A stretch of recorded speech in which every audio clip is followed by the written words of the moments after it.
Greetings and salutations, friends, and welcome back. We are here tonight to do a little bit of time traveling. In fact, tonight we'll be time traveling all the way back to 1980. Something interesting came across my Twitter feed, and that is an episode of In Search Of. For those unaware, there was I think it was late 70s and early 80s, there was a television series called In Search Of, which covered strange and unusual topics and hosted by the one, the only Leonard Nimoy, Mr. Spock, of course, from Star Trek fame. Growing up, I would watch this as a very, very, very, very young child. And I'm pretty sure that I caught it. It was certainly put into syndication in the late 80s and early 90s again, and maybe on early cable TV. After all, I believe there was 150 episodes of In Search Of that were originally produced. But one of them covered UFO crashes and even stories of alien bodies. And that episode originally aired in 1980. And this was called In Search Of. This episode was called UFO Cover-Ups, and it is from 1980. Being the terrible show host that I sometimes am, I neglected to put it into the video description here, but I will do that right now. So I highly recommend this. This particular episode of In Search Of, I believe, was hugely influential. And one of the things that I've noticed about UFO land, I'm just going to put original video used, and therefore anybody can go into our video or podcast description if you'd like to watch this without my commentary. And just for the benefit of those viewers who sometimes leave nasty messages in the comments, like, why are you talking over it? I just want to watch it. Well, I have to talk over it. That's how fair use works. I can't just sit here and play it. That wouldn't be a transformative work. And, I'm not at all frustrated, I suppose, that people don't understand that. But I am frustrated because people come here and complain, or they say I talk too much over it, or, whatever.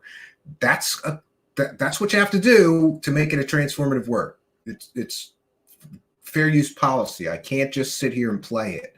So certainly I will be stopping it, talking over it. If you don't like that, you just want to watch the piece, long lost, forgotten piece of UFO history that happened across my feed, then it will be in the description of the video or podcast, and you're certainly free to just watch it without my take. However, I think that the commentary which we'll be providing tonight is extremely important, because this particular episode of In Search Of with Leonard Nimoy, I believe, was incredibly influential in the UFO community. This is the first time, to my knowledge, that the story of Roswell aired on national television. But not just the story of Roswell, they also included a UFO crash story from Kingman, Arizona, and other stories. And of course, the famous story of Senator Goldwater being denied access to the so-called Blue Room.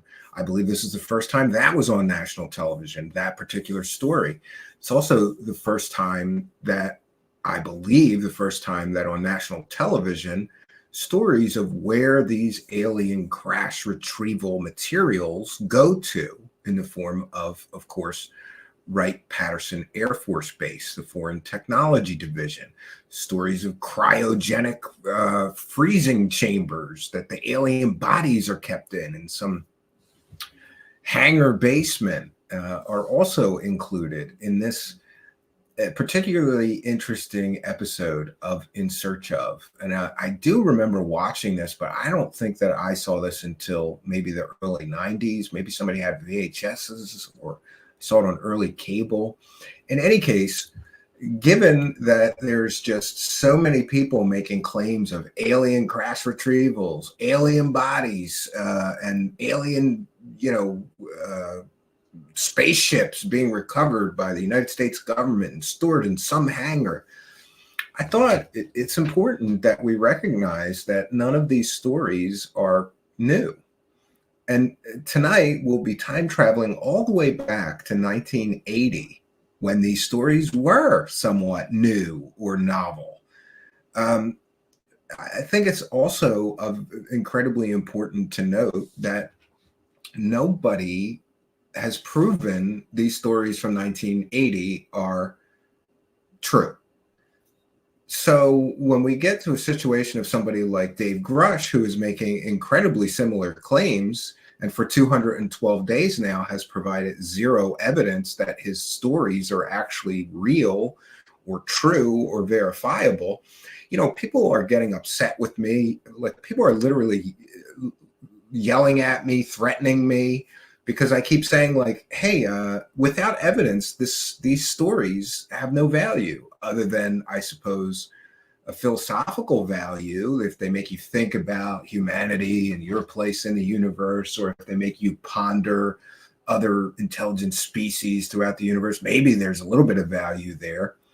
But these disclosure boner bros who get, so upset with me for saying, listen, without evidence, these stories are worthless, they need to take a history lesson, because 1980 was a long time ago.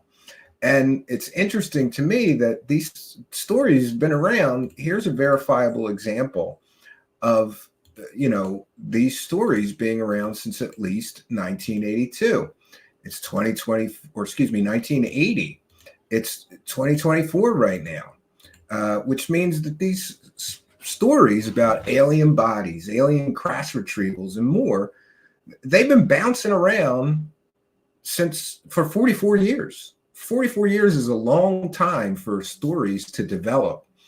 And one thing you'll notice if you have been involved in UFOs for decades like me is that these stories always come back around. But usually when they come back around, there's some form of addition or embellishment or a new part to the story that wasn't there before. And, I want to spend some time talking to a folklorist, because what I truly believe is that a lot of these stories are simply modern mythology or modern folklore that keep getting tacked onto, added onto. People make a contribution. Look how many stories came out of Roswell that have nothing to do with the original Roswell event. We've got the Roswell slides. We've got the Roswell rock. We've got, alien autopsy was claimed to be connected to the Roswell event.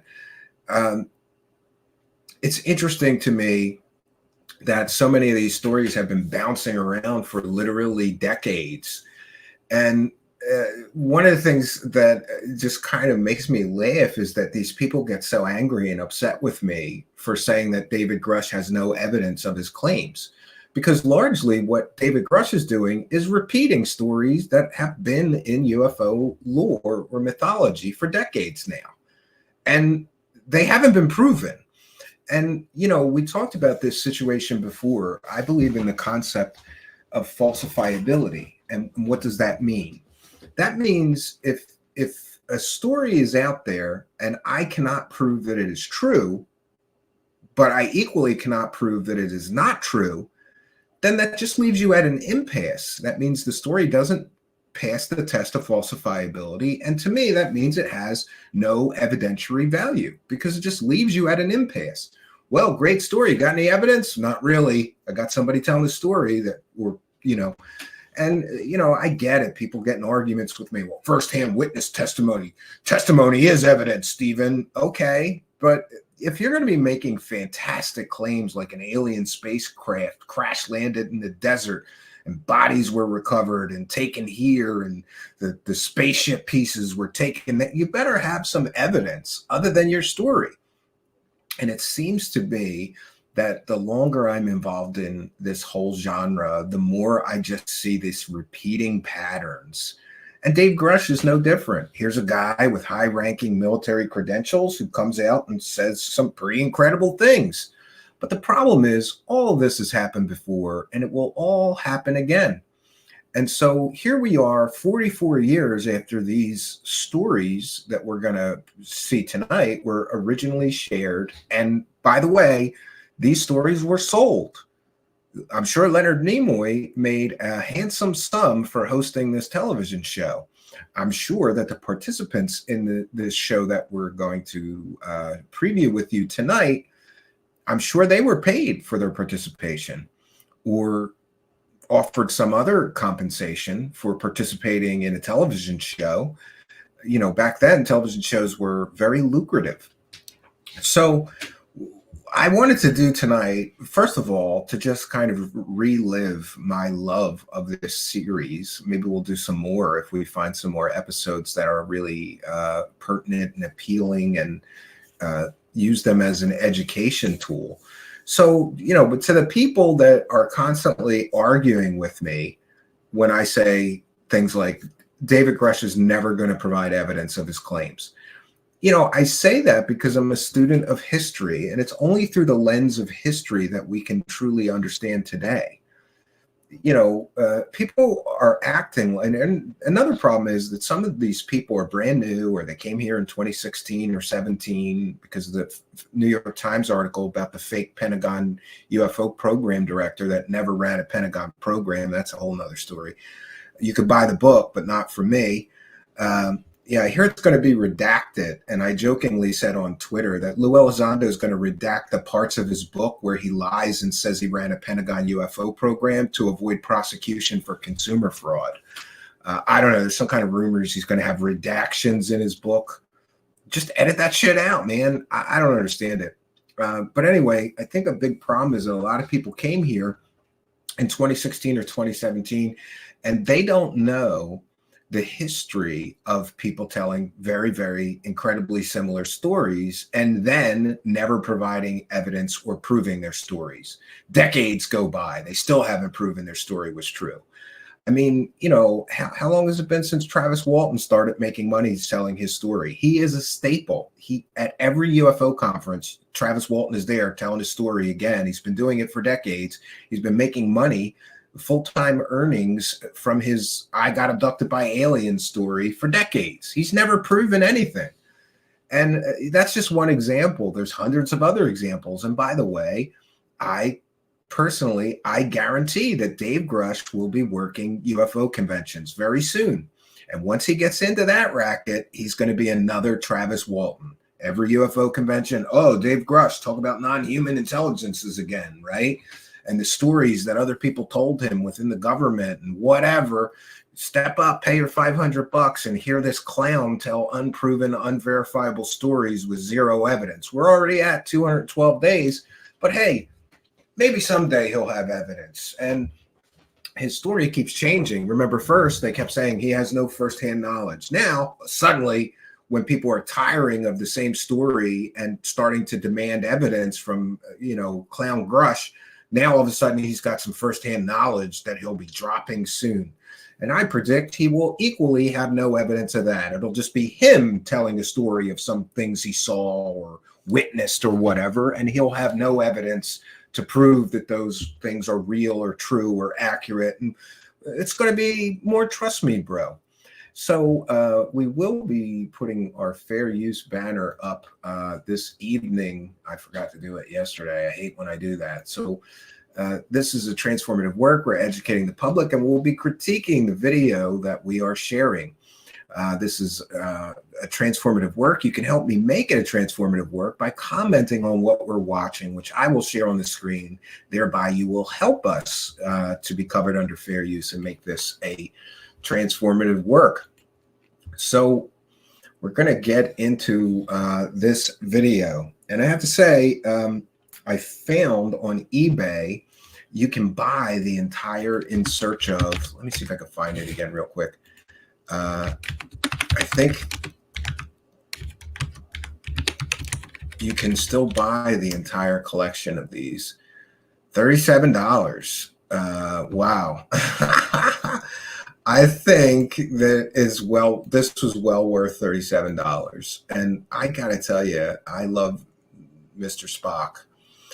Yeah, so for $37, you can get the complete collection on DVDs with Leonard Nimoy. It includes 144 episodes. Man, I'm going to buy this just to find cases that we've never covered here. And I should probably point out that I think it would be fair to say that Leonard Nimoy's In Search Of series is one of the things that inspired me to begin my show. It would be him, or things like Art Bell, Unsolved Mysteries with Robert Stack, and some other influences that really wanted me to go down this path. So, I don't know if I should thank him or punch him in the face, but well, I can't. God rest the soul of Leonard Nimoy. I miss watching him, and I definitely miss this In Search Of series, which, as I recall, wasn't very popular when I was a child. But some people knew about it, and I'm sure that this series was the entry point for many people into these strange and unusual worlds of aliens and UFOs. So we're going to get into the video now. Like I said, I apologize to people who think I talk over it too much. I have to in order to make it a transformative work. And in the description of the video, however, is just the video by itself without me talking over it. So if you would like to, you are certainly free to watch this on your own. I think that this is one of those big, important, influential things that really affected the UFO community and other people telling similar stories for decades after this aired. And it's so weird. This just sort of happened across my Twitter feed, and I started watching it and went, oh my God, it's like the seed of all of these alien crash retrieval stories. It's like the seed of all of this stuff about recovered bodies and alien bodies. This really was the seed of all this, and it happened 44 years ago. Interestingly, it's been 44 years, and none of these stories have been proven to be true. There's no smoking gun evidence that any of these stories are true, which I find interesting. It makes me wonder if I'm going to be bitching in 44 years that David Grush still hasn't proved any of his stories were true. And I have a feeling I will be. But here we go. We're going to get into it. Oh, but before I do, let's take a moment to recognize the live chat. I also want to take a moment to recognize and acknowledge that tonight is the first time, tonight would be the first time that we are broadcasting to, let me see, 1, 2, 3, 4, 5, 6. We're broadcasting to 8 locations at once currently, to my Stephen Cambion Facebook profile, to the Truthseekers Facebook page, to our YouTube channel here, to Twitch, to my Twitter or X feed, to Instagram Live, to Rumble, and to Pilled all at once. I just got a bigger bullhorn. I want to take a moment to thank all those who have followed me on Instagram. We just started streaming there recently, and I have fixed the user ID issue. So you can follow me on Instagram. It's at Truthseeker Show. One Truthseeker, the word show, all one word, at Truthseeker Show on Instagram. Please be sure to follow me, because any imagery, like if I take pictures going forward of anything related to the show, it's going to be on my Instagram, which has been sorely unappreciated and unused for probably a decade. I've had that account forever, never really used it, but now that they allow live streaming, I'm going to be using it. So, if we're working on something here, I'll start taking some pictures. I'm going to try to get better at sharing more on social media. Again, you can follow me on Instagram. It's at Truthseekers Show. If you've got an Instagram account, please do follow me. And before we begin tonight's presentation of the video, I want to recognize and thank some kind and generous benefactors. We've already got people in the live event, or excuse me, in the live chat, throwing some couple bucks down. We want to make sure that we thank you. And I had something new to add here. I'm going to not be able to find it right now. 1 second. Of course not. I had a new bumper to thank you, kind and generous people. But of course I can't find it right at the moment. So we'll use the old one. We thank Gunslinger for a kind and generous $6.99 Canadian, who says no UFO story, including mine, has evidence proving it's ET. Adding to mine, Sasquatch was flying it. I can't back that up, but my credentials are cool. Well, thank you for your kindness, generosity, and support, and of course for helping us to praise the cash, Gunslinger. You put a smile on my face. Thank you. Praise the cash, praise the cash, praise the cash. All right, and we've got a couple of more here, and then we'll get into the video. We've got Matthew A with a kind and generous $2.99. Beware of troll complaints. Derailment is a tactic. Yeah, you're right. They always try to waste my time. Like I try to explain to them why I have to talk over the video, and then they give me some big long message for how nobody wants to hear me talk over the video. Well, then why are 150 people showing up to hear me talk over a video? You dumb dickhead. And I get it. Like I don't want to be one of those people that is above criticism, Matthew A. But some people just come here to literally complain. There are specific accounts in the comments that I completely and totally avoid because they only chime in to complain, right? My favorite were the audio files, the people who said the microphones weren't good enough. I'm using the same goddamn microphone that every other podcaster is using. It's not that my settings are, I don't know. But I'm very thankful that we got a few whiners, but we got a lot of nice people like Gunslinger and Matthew A here that do appreciate what we do here. Thank you, Matthew A, for helping us to praise the cash. Praise the cash, praise the cash, praise the cash. And finally, we have Aki Kama, who says Happy New Year's and thanks for the great streams. Well, thank you for your kindness, generosity, and support of the show. Praise the cash, praise the cash, praise the cash. All right, we're praising the cash tonight. We thank you. And just so everybody is aware, we read every single super chat that we receive here. And last night, I want to recognize that last night somebody sent a super chat as the end credits were rolling. And I think I was in the bathroom. It was a long stream. Normally I'd even pop back on and say, hey, thank you for your kindness, generosity, and support. So we make it a point that we read every single super chat. And if you do happen to, please send it before I, do the end credits. So we want to thank Govan with a kind and generous $5 super chat from last night, right at the end. And he said, I'm just a poor stoned man, or I'd give more. Well, we don't, that's fine. But thank you for your kindness, generosity, and support. It is much, much appreciated. He also helped us to raise the cash, praise the cash, praise the cash. All right, we're going to get into the video. I apologize for taking so long to get to the good stuff. This is only 23 minutes long, though, so interesting. I guess it was a half-hour show, and they needed that other 8 minutes for commercials. But tonight, we're time traveling, which means we can time travel through the commercials. There's none in this, so. But I think this is extremely groundbreaking.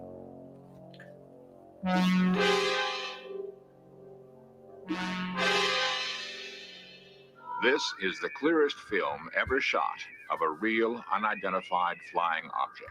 By the way, does anybody know what this UFO is called, or the source of it, or where I can get the highest resolution video of this? Looks like it was shot on 8mm or something, and he doesn't mention where it was filmed or who filmed it, and I had all but forgotten about this video. Seems vaguely familiar to me, though. But he's saying this is the best UFO video ever taken. 68,000 UFO reports have been filed in this country alone. So in 1980, there were 70,000 UFO reports. Skeptics, however, pose an important question. If flying saucers are so common, why haven't we captured one?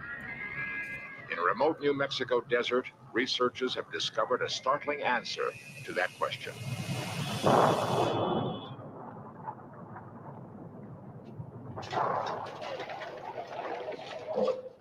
I like how the goddamn aliens crashed on. They almost crashed right on top of that poor desert tortoise, right? Did you see him? He was like, "What the fuck?"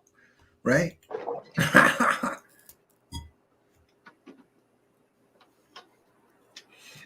A persistent rumor holds that the United States government has recovered and is concealing fragments of alien spacecraft. And here they call it a persistent rumor, even though they've got eyewitnesses that are making these claims. I think if you've got eyewitnesses making the claims, it becomes a little more than a rumor, right? I would think so. Fragments and more.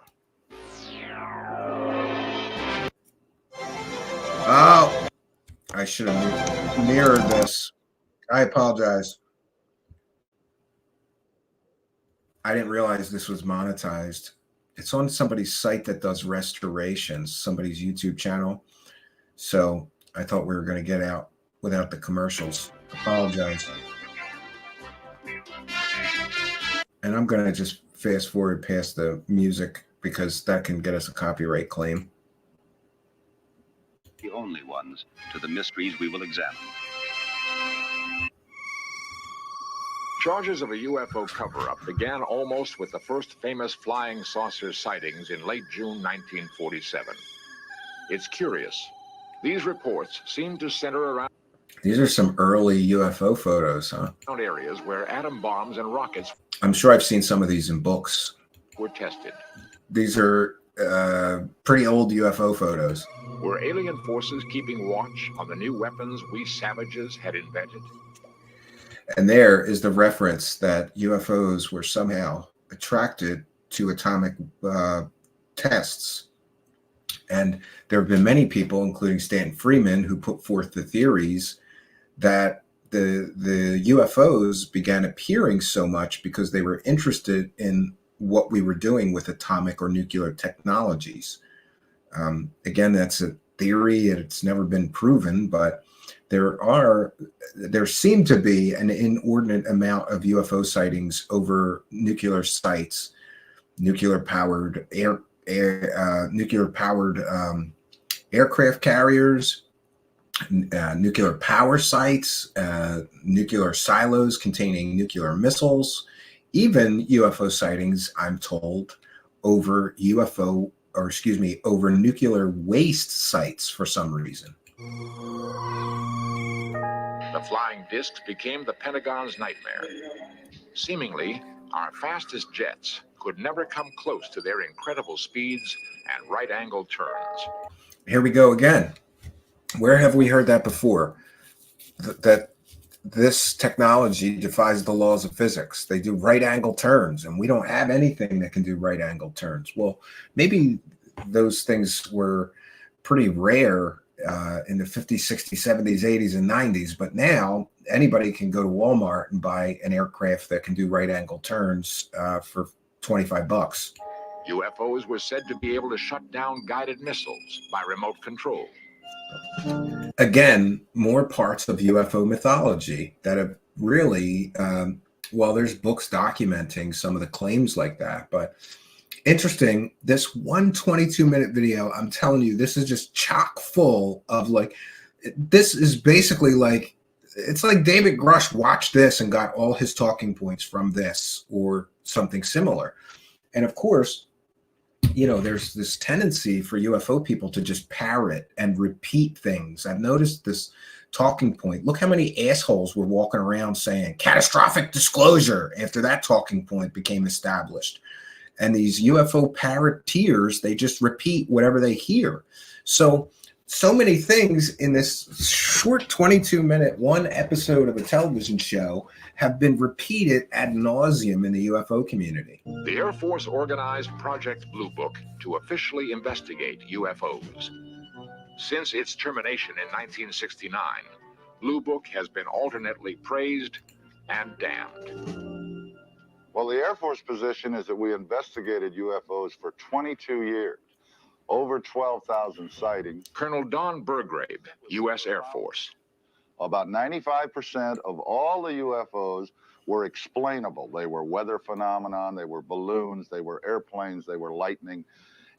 Does that sound familiar? Dr. Sean Kirkpatrick of the government's current UFO program recently made a very similar statement that the vast majority of UFO sightings are explained as, prosaic explanations, balloons, ball lightning, weather phenomenon, misidentifications, and more. So that's another part of the whole UFO story that hasn't changed in 40 plus years, that 95% of UFO sightings are nothing special and are completely explainable. And we concluded as a result of our investigations, which was carried out very scientifically, that one, there was no threat to the security of the United States, and there was no evidence that we could ever locate that an extraterrestrial vehicle had landed here. Now, isn't that interesting? NASA recently made a very similar statement. Sean Kirkpatrick of the government's UFO program recently made a very similar statement. The Pentagon spokesperson made a very similar statement. And I think it's interesting that 45 years ago, there was an Air Force officer making the same exact statement. New York lawyer Peter Gersten sued the CIA and FBI to release 5,000 UFO-related documents. The reading of all the documents reveals that UFOs have the ability to render inoperable present-day technology.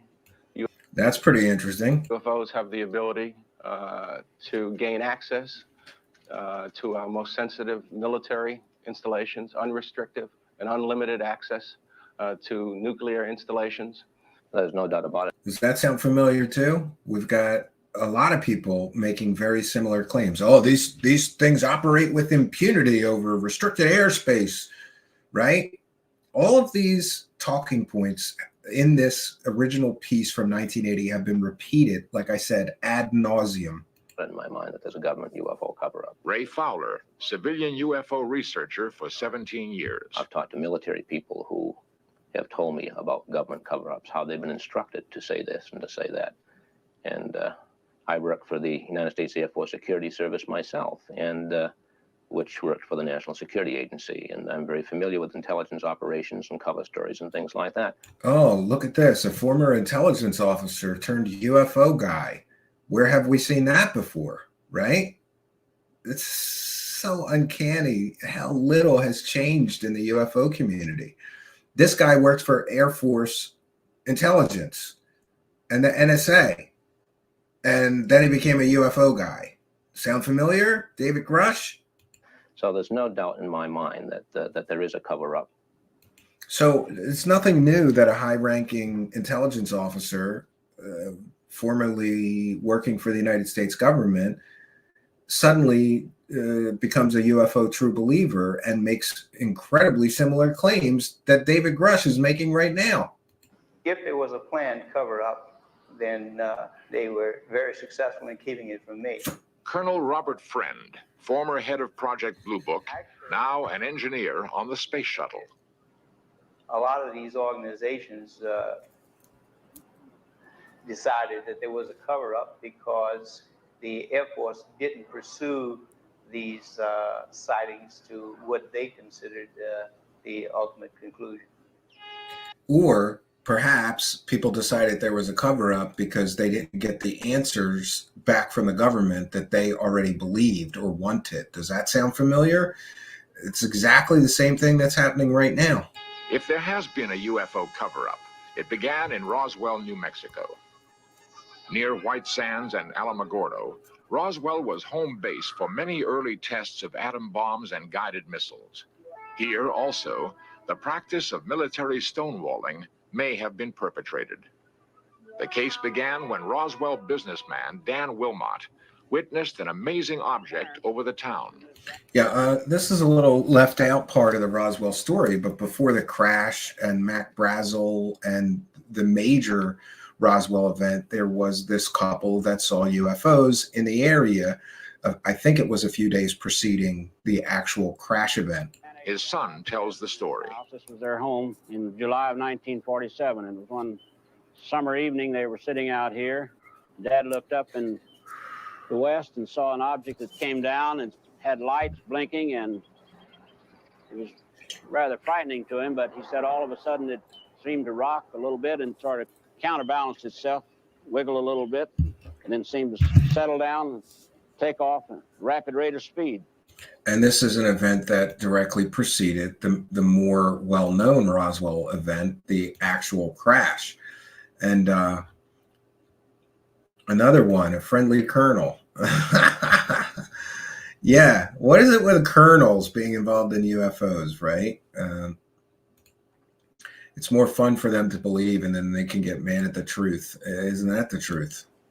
The next day, reporters heard that the Air Force had found fragments of the mystery object crashed on a remote ranch northwest of Roswell. Excitement ran high until officials announced it's not it new. was only a weather balloon. Major Jesse Marcel, in charge of the operation, now tells a far different story. They took pictures, of course. They had a whole flock of microphones there. They wanted me they wanted some comments from me, but I wasn't at liberty to do that. Yeah, and this is interesting because this particular section with Jesse Marcel Sr. has been quoted in probably 10 books that I have. People have taken his words from this specific television show. That whole quote, you couldn't burn it. Well, it's coming up. So all I can do is keep my mouth shut. And General Ramey is the one who discussed or told the newspapers, the newsmen, what it was and to forget about it. It was nothing more than a weather observation balloon, of course, which we both knew differently. Major Marcel had to keep silent because of his strategic position at that time. He was in charge of all security and intelligence on atomic tests in the United States and the Pacific. Yeah, so again, this is proof that this is not the first time that a high-ranking military or intelligence official came out with, claims of aliens and spaceships, alien spaceships. And of course, this was a different era. In 1947, it's just after World War II. This man is in charge of military tests of nuclear bombs, atomic bombs, and other sensitive weapon systems. And, he's ordered to keep his mouth shut. At least that was his story. And, there's the whole story of the debris switch. I never knew quite what to think about Jesse Marcel Sr. or Jr., but they both seemed genuine to me in that they were telling the truth as they believed it, I thought. Marcel retraced his secret recovery operation across the hot New Mexico desert. We left Roswell perhaps around 3:30 or 4 o'clock in the afternoon. As you can see, it's flat. It is very difficult. In fact, with just verbal directions, we never would have found it. We had to follow the rancher out there. The crash site was so remote, it took an entire day to drive there. The following morning, we went out to the site where the crash was. And what I saw, I couldn't believe there was so much of it. It was scattered over such a vast area. Yeah, and that's always been curious to me, is that the debris field was described as miles long and thousands of pieces of debris. And I always thought it was strange that if this was a real event, that none of that material had ever made it out into the public sphere. These recovery efforts that were described, dozens of military men out there vacuuming the floor, I heard it described as. They were picking up every piece that they could. But it always seems strange to me that not a single fragment of the Roswell debris actually made it, into the public. Now, there have been claims of supposed Roswell debris, but most of those have been largely debunked as ordinary earthly metals. So we proceeded to pick up as much of the debris as we could, loaded in a wagon. We filled that up.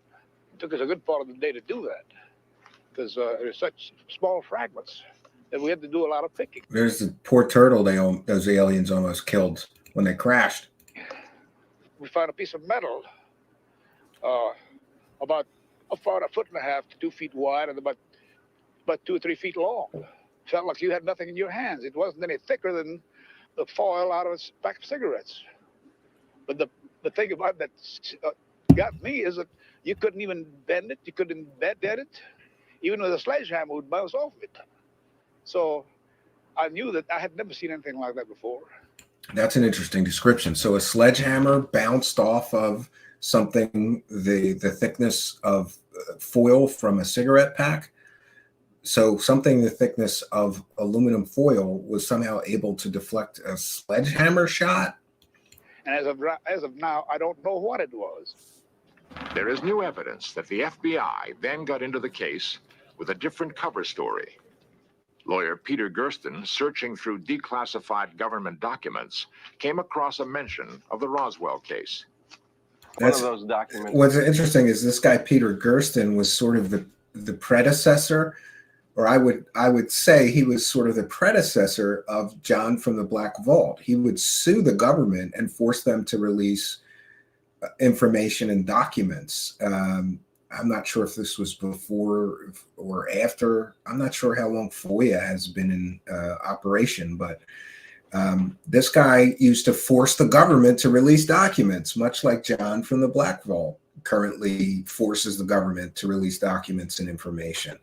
So interesting that there's a guy in 1980 doing the very same work that John from the Black Vault would later go on to do with probably greater success because of the digital age. It's related to an incident in Roswell, New Mexico, which indicated that the object which had crashed was an experimental kite. The FBI investigated the incident and determined that it was terrestrial, that it was from an organization which had been doing research in experimental kites. What did crash in this desert? I don't remember ever hearing of an experimental kite being a possible explanation for Roswell. So interesting that sometimes going back in time and watching these old, sort of docu-series might provide new avenues of research. If anybody has any information about that specific document that he's referencing, I'd like to get a copy of that. Let me know. Email me at truthseekershow@gmail.com. A UFO, a weather balloon, a radar reflecting kite?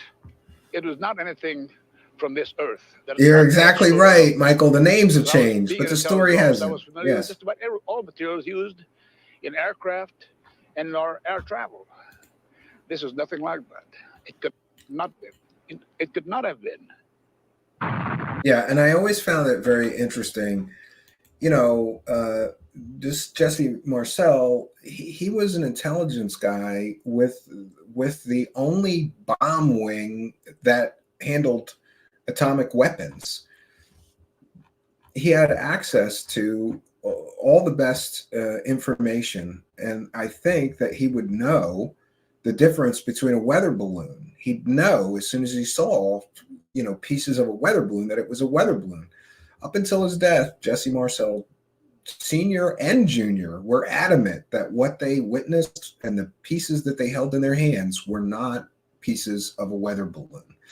Here he famously says, I was familiar with, all the components of the aircraft, and this was not earthly technology, or, pardon the paraphrase, we just heard him with what he had to say about that. He was convinced it was not ordinary earthly material.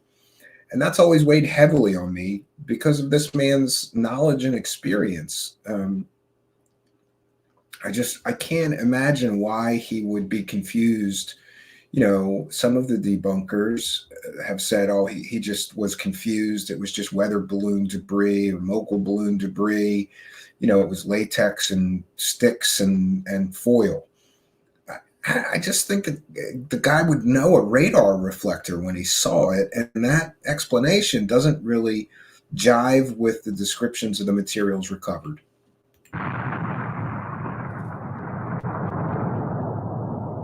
To develop the first atomic bomb, the Manhattan Project was our first totally secret military operation.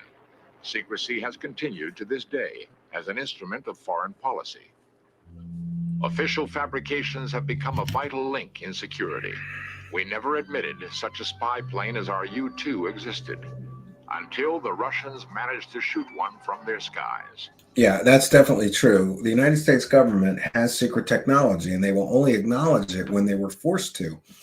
The United States government never acknowledged the existence of the U-2 spy planes until one got shot down over the Soviet Union, and then they had to admit that was, aircraft and technology they developed for surveillance purposes.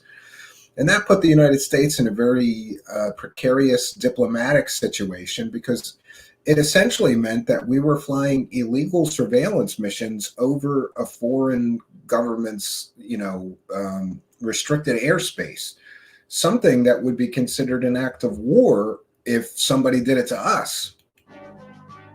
We managed to capture an advanced enemy aircraft. Even fragments can reveal new information. Such captured material is routinely rushed to Wright-Patterson Air Force Base in Dayton. Yeah, and this is what we have said multiple times. I think that there's some confusion about crash retrievals. Of course there's crash retrievals. We certainly recover crashed foreign technology. If a Chinese drone crashes somewhere and we can get it, we get it. And then it's sent to the Foreign Technology Division at Wright-Patterson Air Force Base, or at least at one time it would have been. Any foreign technology, if we got a Russian MiG fighter that went down, a Russian bomber crashed somewhere, we would go and pick it up, and it would be taken to Wright-Patterson Foreign Technology Division, and then they would rip it apart, analyze it, see what it was made of, so that we could get some idea about the technological and industrial capability of our adversaries. And I, for one, think that an incredible amount of these stories of alien crash retrievals are simply misidentified projects to recover foreign technology. We've detailed some of those different projects, including Moondust and Project Moonbeam, all of them centered around picking up foreign technology and then exploiting it. MK Ultra's here. Thanks for being a member. When this episode of In Search Of aired, the F-117 stealth bomber was being tested. I don't know when they started testing the stealth bomber, but this episode aired originally in 1980, MK Ultra, and thanks for being a member. DJDs, even crash balloons. Yeah, we for sure recovered those Chinese crash balloons, and it was just revealed that the Chinese balloon, spy balloon, was using an American internet service provider to upload data packets back to homeland China. They, the ISP, have denied that, but I'm pretty sure if the government said, yeah, we analyzed it and they were using it, right? Scallywag00 says, I'm tired of ufology. If the deep state has anything, we're never going to see it. Look how easy the UAP bill was dismissed. Could be. And Mark D. Truthseeker says that can certainly explain much, but not all, in my opinion. Yes, I agree. Anna Louisa says, we came in search of intelligent life. We made a mistake. Let's return to our planet. Right? Stealth bomber.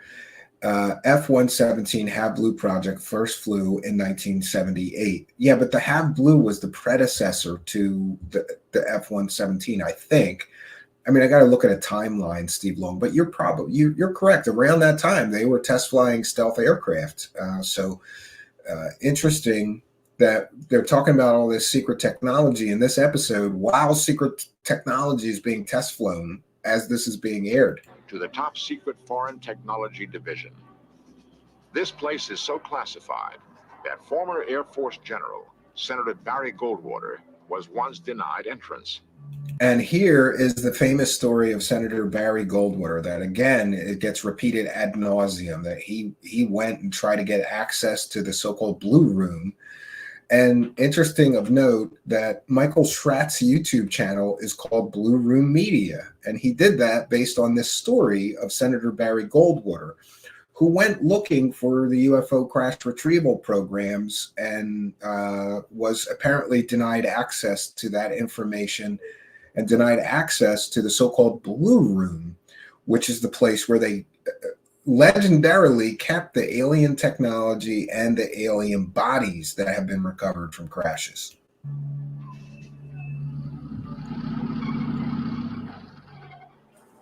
For 30 years, rumors have spread about Wright-Patterson Air Force Base. According to the stories, the U.S. government is concealing under top security flying saucers from another world, and alien bodies cryogenically suspended in huge freezers. Such rumors could be That's easily interesting. dismissed. I think it's weird to see Leonard Nimoy with a mustache. I've never seen him with a mustache before, or I just don't recall seeing him with a mustache before. And this is interesting because, 8 years after this, Bob Lazar would come out with his story of working on those flying saucers that have long been rumored to be in some secret hangar. So, I think that some of these stories that we're witnessing right now from 1980 certainly influenced other people telling very similar stories.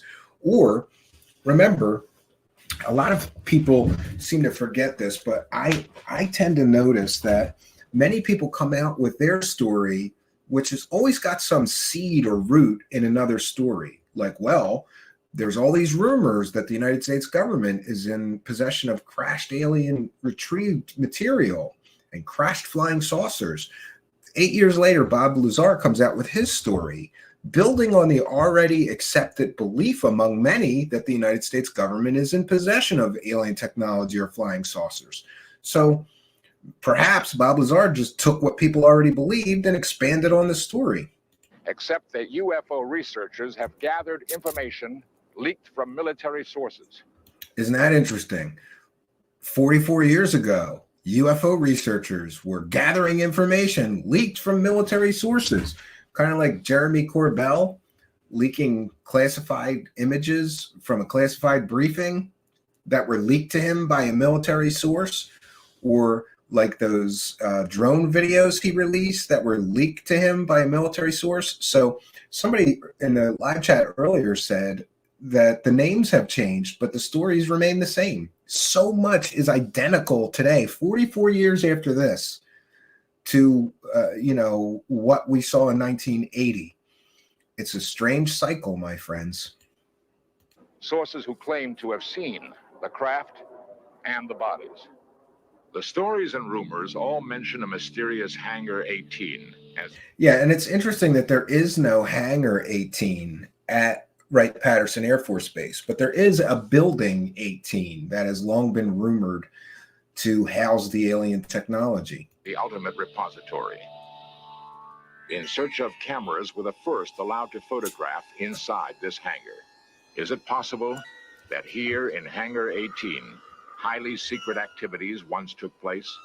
What evidence of a cover-up might we hope to find?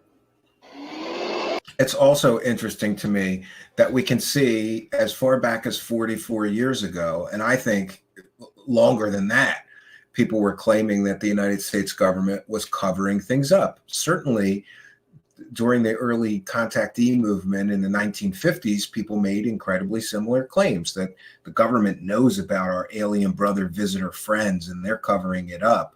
Here we see an example in 1980 of people claiming the United States government is covering up aliens or UFOs.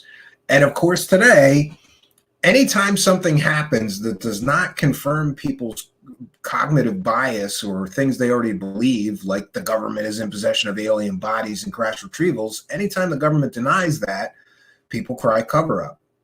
It's a huge part of the UFO community. Anytime you don't get, it seems to me, anyway, my perception, observing some of the true believers, is that anytime the government contradicts what they believe, they cry cover up.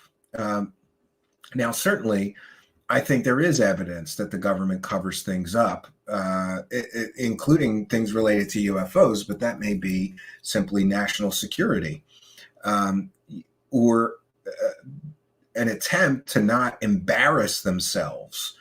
The recent drone flaps over Navy vessels that's an embarrassment to the United States military.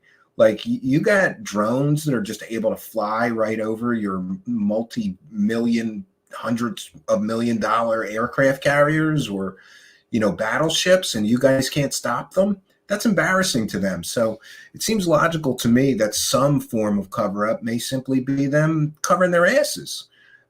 They don't want to have to explain why Chinese spy balloons and Chinese drones are just flying over our restricted airspace whenever they want.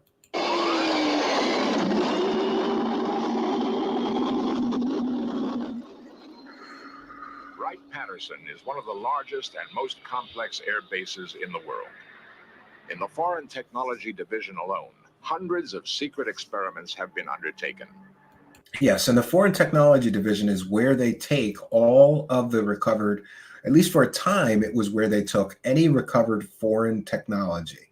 That means if a Chinese spy balloon went down, they grabbed it, they took it there to be analyzed and examined. If a Russian MiG fighter went down, they took it there to be analyzed and possibly back engineered. And certainly, especially during this space race, if any space technology, a satellite came crashing down, deorbited, or space junk, or pieces of a Russian cosmonaut rocket, they went and they picked it up, and then they would take it back to the Foreign Technology Division. Now, I'm a little bit behind, quite honestly. I don't know if Wright-Patterson still serves that purpose, but perhaps we'll do a future episode about crash retrievals and foreign technology, because I think that may shed some light on a lot of these rumors of alien crash retrievals. Continuing military security has made Hangar 18 a mysterious citadel. Some experts believe that new designs have been created here. Every branch of the military has experimented with flying wedges. That's interesting. Flying wings. These things could all certainly lead to UFO reports, right? People see something strange like this shit in the sky, they're going to say it wasn't an airplane, right? It wasn't a conventional aircraft because it looks so strange. With an amazingly consistent lack of results. The flying saucer shape was an obsession of aeronautical pioneer Edmund Doak. Here's another research avenue. I never really thought about this guy or heard about this guy, but apparently he was developing saucer-shaped aircraft for years for the United States government until they sort of canceled his research budget. These rare films show static and dynamic tests of his early models. Doak spent 30 years and $250,000 investigating the problems of circular airfoils. That's another looks like early attempt at creating a flying saucer. Basically, this guy spent 30 years and a quarter of $1 million, a portion anyway of $1 million, trying to develop saucer-shaped aircraft. And of course, there would be the famous Avro car from Canada. Ironically, just when he seemed on the verge of a breakthrough with his Doak 16 vertical takeoff plane, the Air Force canceled development on his projects. No reason was ever given. NASA tested the H-2F2 lifting body as a prototype for the space shuttle. As with all flying wedges, lack of stability was the single unsolvable problem. That thing crash and burn. But we can see how many of these strange test aircraft could be mistaken for out of this world or alien spacecraft. When people see something in the sky that they don't normally see, they're going to draw conclusions like it must have been aliens. Yeah.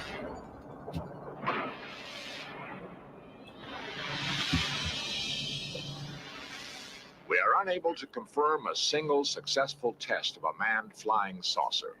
Yet, the effort continues. Why? And this, of course, is the famous Avro car, which was only ever able to fly about 5 or maximum 10 feet off the ground. And it was completely and totally unstable. And the project was again eventually canceled as, not practical. Reason to pursue this quest, a reason they're keeping secret. From Wenham, a suburb of Boston, comes an eyewitness account which could explain this continued military fascination with flying saucers. Ray Fowler, one of the most respected civilian UFO investigators, is also author of 2 bestsellers in the field. Because of his stint in the Air Force security... I'm sure I have this Interplanetary Visitors book. Raymond Fowler was one of the big shots of UFOs in the 70s, I think, and early 80s, but I'm not sure whatever happened to him or if he's still doing anything. Service. He finds passed himself on. still vulnerable to government pressure. I work for a company that designed and built a major weapon system. And because of connections within the company, because of connections with Dr. Jalen Hynek, who was an Air Force investigator for many years, I came across information that indicated that this major weapon system, as well as others, had been disrupted by UFOs. And I gave a story to a national newspaper, the Christian Science Monitor, which published this story. That's interesting. An hour after this particular paper was out, the Strategic Air Command had called my company. And the following day, the Pentagon called the company and threatened to send a letter of displeasure to the company. A letter of something displeasure? done about my making these things public. He said they were going to send a letter of displeasure. What does that mean? A letter of displeasure. We're very displeased with you talking about this shit. But it is interesting. There are verifiable cases of, government pressuring even civilians to keep their mouths shut. But this guy, if he's developing weapon systems for the United States military, then certainly they have some leverage to use if he's talking about things they'd rather he not talk about. Because of similar pressures in his own work, a friend of Ray's had kept quiet for 27 years with an amazing story. Ray tried to convince the friend to tell his story on In Search Of. I know it's been several days now, and I've been waiting for you to call me on this, but have you come to any conclusions? The man finally agreed, for the first time, to talk, but only under strict conditions. I can assure you that... Yeah, and here we're going to get an interview in shadow. How many times have we seen that before? This may be a precursor to so many other things we've seen. Every time you've seen some guy in blacked out with a voice disguiser, this is another plot device for UFO stories. Your name will not be used. They made up a name, Fritz, to protect the witness's true identity. And I think the best place to do it probably would be in my planetarium, away from the kids and the telephone and things like that. Waiting for his friend to arrive, Ray nervously fiddled with his telescopes. He remembered his extensive investigations into the man's reliability as a witness. That's a hell of a home telescope. I just wanted to say that. I'm into telescopes a little bit. Just got a new one that we'll be using at the cabin that I can film, and I can take still images and video images from it. But this is something else. This guy's got a whole observatory in his backyard, apparently. In the case of Fritz, I started in 1973, went all the way back through the various companies he worked for, right back to Wright-Patterson Air Force Base, talked to people he worked with, and they all gave him a very clean bill of health. A reputable man, honest man, not the type that would fabricate a hoax, and a very efficient engineer manager. Oh, well, here we have another person that worked in a high-ranking government position that's going to blow the whistle. Sound familiar? As the man arrived, Ray recalled the years his friend had wavered about breaking an oath of secrecy. He recalled their long arguments about a greater public good. Would the years of patient persuasion at last pay off? As I understand it, Fritz, you were working for the United States Air Force. The story began late one night in... Oh, an Air Force officer who works for the United States Air Force and knows something about UFOs and aliens, and he's going to blow the whistle. Sound familiar? 1953 at Frenchman's Flat, Nevada. The man had been working as a consultant on blast effects of atom bombs when he was suddenly ordered to report for a new mission. What happened after that? We were put on a bus, which the windows were all completely covered with curtains and, in some cases, black paper taped to the windows. And we're driven for 3 or 4 hours, and we're not sure just where we were going. Several of us tried to guess where we might have been. We, at that time, came to the conclusion it was in the area of Kingman, Arizona. So this is interesting, and also interesting. We did a two-part series of UFO crashes, and one of them that I did not include was Kingman, Arizona. But here we'll hear the story of this UFO crash here. After getting off the bus, as recreated here, the scientists were taken to an even more remote location. They had no idea exactly where they were or what they were about to see. We were told that we had been selected for various technical specialties. And I was told that I was to ask any questions that had to do with dynamic loads and nothing more, and I wouldn't get any answers to any other question. Yeah, it's interesting. If anybody knows, did this Fritz character who told this Kingman, Arizona story, did he ever reveal his real name? And was, did anybody research his claims of military service? Because, I'm not saying that's the case here. I don't know. The Kingman, Arizona case is one that I'm not intimately familiar with. But there is an awful lot of history of people just making up that they were in the military and then telling a story similar to this. But I'd be interested to see if this man was ever identified, was his military credentials and service checked. I'm going to have to look into this Kingman, Arizona UFO case. Somehow this one slipped my attention and wasn't included in our 2 UFO crash retrieval history episodes that we've done previously. Maybe we'll do a new episode just on this Kingman case.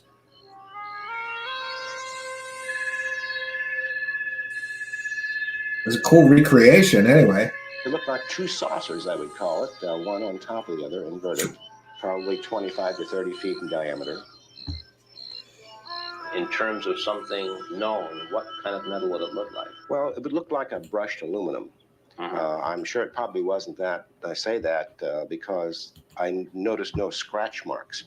And anything that would penetrate into the sand 20 inches that way would certainly have some scratch marks. No signs of buckling, fracture, or anything? Not that I could see. I accepted it was probably some United States government vehicle, a highly classified vehicle. In fact, we were told that that's what it was. Interestingly enough, one of the questions I needed to know was what the mass of the vehicle was. Well, I can tell a lot of things from the penetration into the desert sand and so forth, but I need... Well, one of the things that instantly jumped out to me is, why do they need scientists to study a crashed object if they know the origin of the crashed object? Why would you send a bunch of scientists out to the desert to have them analyze and study an object if it is, just some secret technology and what it is? That's pretty curious. Need to know the mass. And they told me that they weren't going to let me know that. They perhaps didn't even know themselves.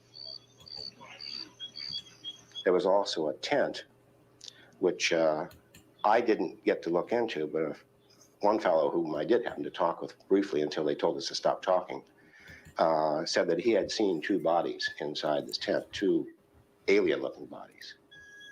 It was brown, leathery skin, had a silver, like a cap on, without a bill.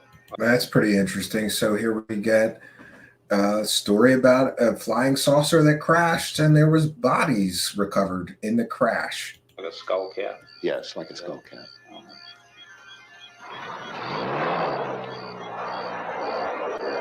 I realized what this really started to mean, but I also at the same time realized probably why the government was keeping it classified. There are a lot of things that could be changed by our culture or religions. There are a lot of things that could be affected by the release of information like that at that particular time. Yeah, so interesting. We can't let the public know about this because it will cause societal upheaval excuse.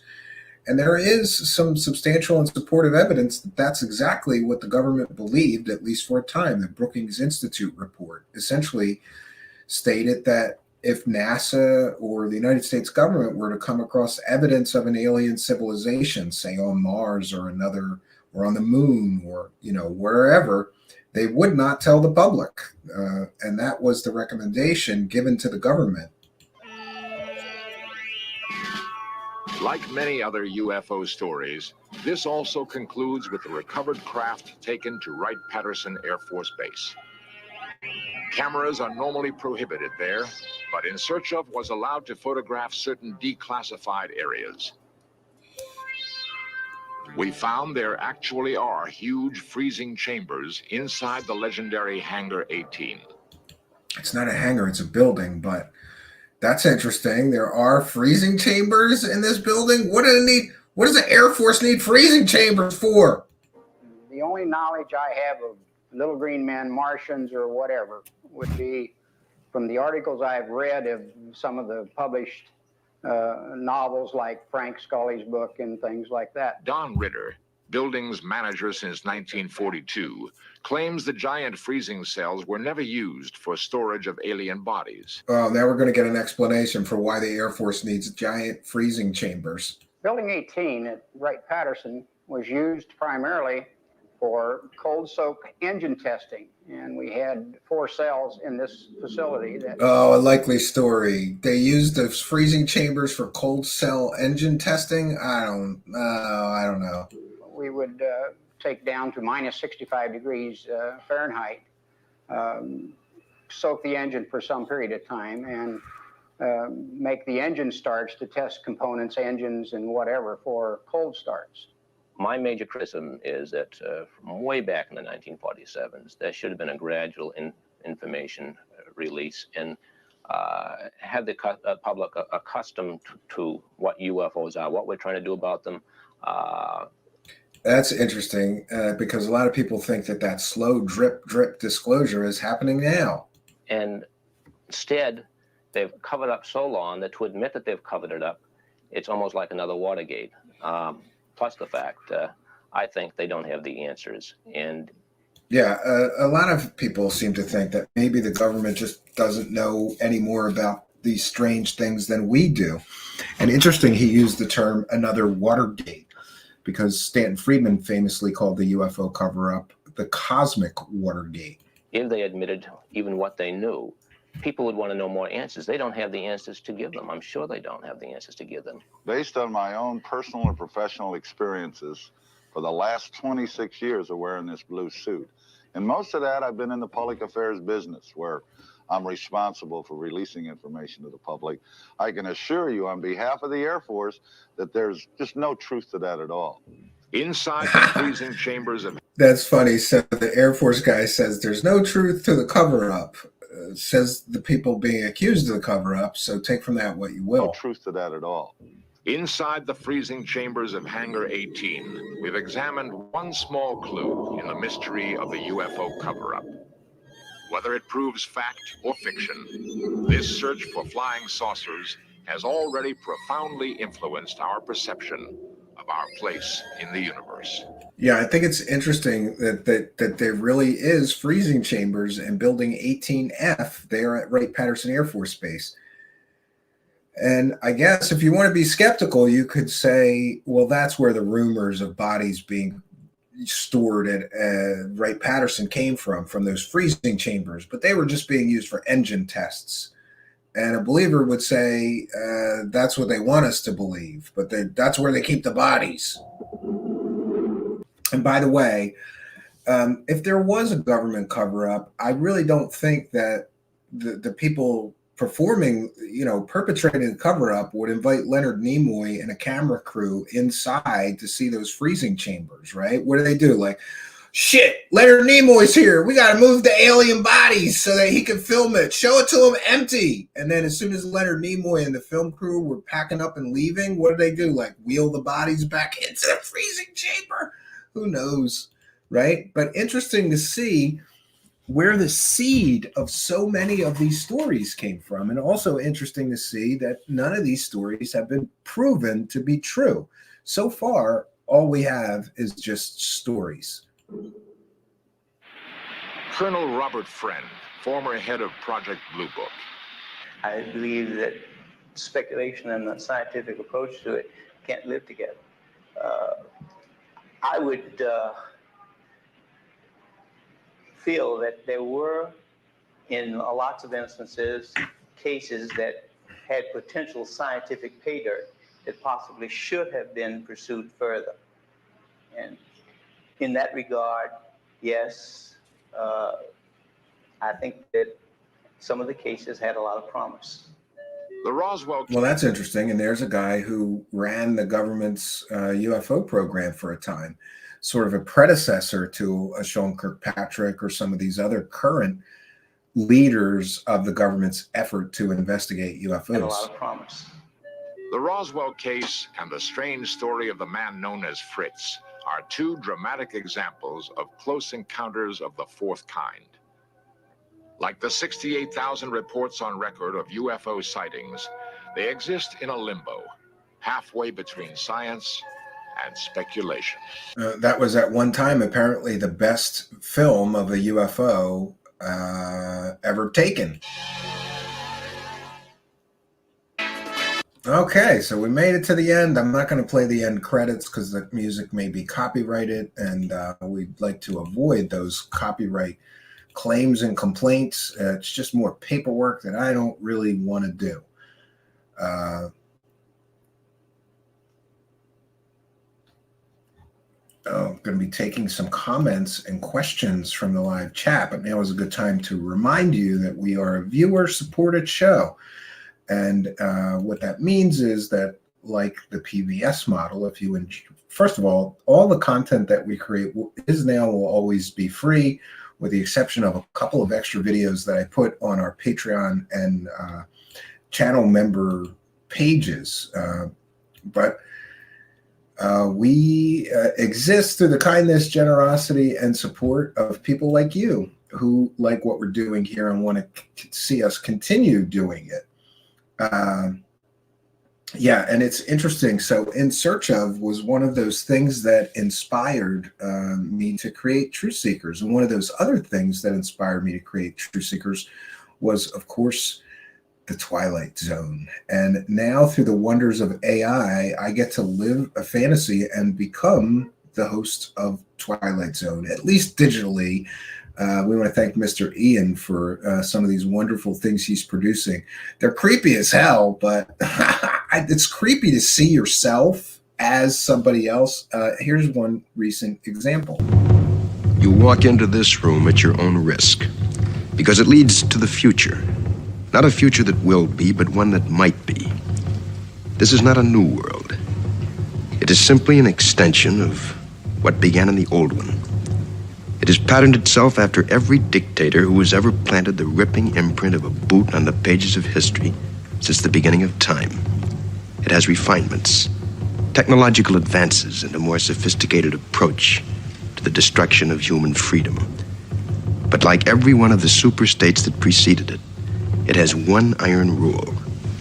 Logic is an enemy and truth is a menace. I love it. Logic is an enemy and truth is a menace. Yeah, so I'm supposed to remind our audience during every show that we're a viewer-supported show. But the truth is, I'm terrible at begging for money. So we've enlisted the help of some of our televangelist friends to do it for me. We're going to take a very short break. The show is not over. I always have to put the banner up when I do the beg bumpers here. So the show is not over. We'll be right back after a short message about how you can support the show. I like being able to help others.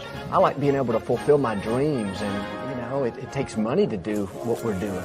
That's why God gives you influence to help the world, to make it a better place. We don't ask for money, and people send in millions of dollars to help us keep the broadcast on the air. I don't think there's anything wrong with having a nice place to live and being blessed. And money should never be the focus of your life. If that's all you're doing, that's shallow. It should be to be a blessing to others. Should be to be a blessing to others. And, we do our very best to do what we do here ethically and responsible and to be a public benefit. That's one of the things that I'm very big on, that, if you're going to do a show about these strange and unusual topics, you should be a benefit to the world. And, quite frankly, I just don't see the benefit from so many of what I call the UFO circle jerk shows. I don't think you get points for being successful at lying to people, right? And boy, have I had a recent argument with one of those other content creators, who basically told me that I was jealous because he has a bigger following. And my response to that is, you don't get points because you sold out. congratulations, you're very successful at helping liars lie to your audience. Great. Great. Steve Long is here and says, UFO evidence, not of sight and sound, but of mind. Yeah. Yeah.